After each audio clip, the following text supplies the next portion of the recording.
What's up, everyone? Welcome to the video.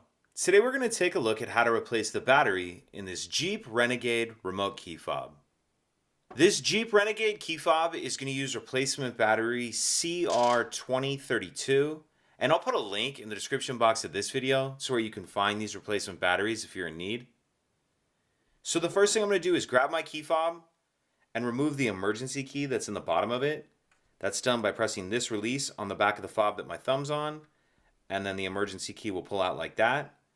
Now if I hold the key fob with the buttons facing down and take a look at the bottom of it, this slot right here is where this emergency key just slid out of, and then right below that we can see there's another little bit of a notch or a slot right here.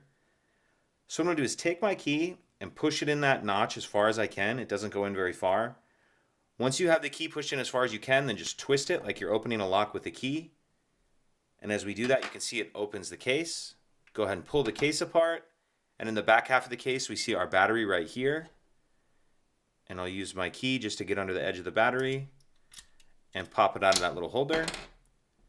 Now I'm going to grab my new replacement battery. And you want to make sure that you're installing your new battery with the plus side down, positive side down on the case.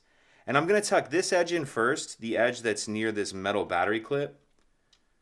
So I'll tuck that edge in first like that, and then snap the battery down into place. And then we can snap the two halves back together.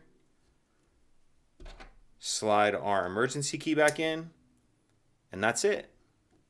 If you could take a second to like and subscribe, it helps us out, and I'd appreciate it. Thank you.